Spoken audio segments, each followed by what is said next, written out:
ಸಿದ್ದರಾಮಯ್ಯ ಅವರೇ 5 ವರ್ಷ ಮುಂದುವರಿತಾರೆ. ಸಿಎಂ ಪರ ಮತ್ತೊಬ್ಬ ಸಚಿವ ರಾಮಲಿಂಗಾರೆಡ್ಡಿ ಅವರು ಕೂಡ ಬ್ಯಾಟ್ ಬೀಸ್ತಾ ಇದ್ದಾರೆ.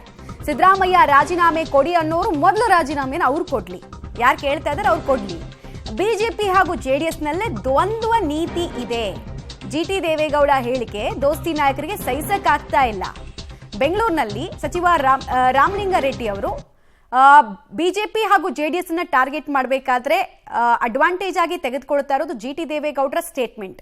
ಆ ಮೂಲಕ ವಿರೋಧ ಪಕ್ಷದಿಂದಲೇ ಬಂದಂತಹ ಹೇಳಿಕೆ ನಮಗೆ ಆಮ್ಲಜನಕವಾಗಿದೆ ಅನ್ನೋದನ್ನ ರಾಮಲಿಂಗಾರೆಡ್ಡಿ ಅವರು ಹೇಳಿದಂಗೆ ಕಾಣಿಸ್ತಾ ಇದೆ.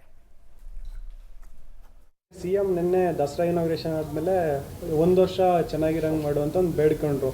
ಸೊ ಅದು ಸಾಕಷ್ಟು ಚರ್ಚೆ ಊಟಾಕಿದೆ. ಈಗ ಅಂದರೆ 1 ವರ್ಷ ಅಷ್ಟೇನ ಸರ್ಕಾರ ಇರೋದು ಅನ್ನೋ ಚರ್ಚೆ ಊಟಾಕಿದೆ. ಏನು ಹೇಳ್ತೀರಿ? 5 ವರ್ಷನೂ ಇರ್ತಾರೆ, 4 ವರ್ಷ ಇನ್ನು ಅಂದರೆ 3.25 ವರ್ಷ.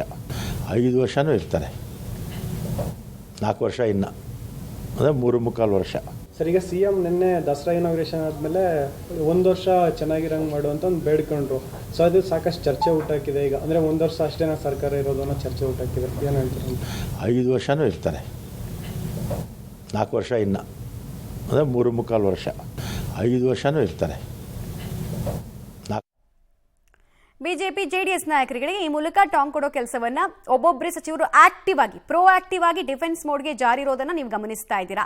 ಪ್ರತಿಯೊಬ್ಬರು ಕೂಡ ಬಹಿರಂಗವಾಗಿ ಸಿಎಂ ಸಿದ್ದರಾಮಯ್ಯ ಬೆಂಬಲಕ್ಕೆ ನಿಲ್ತಾ ಇದ್ದಾರೆ.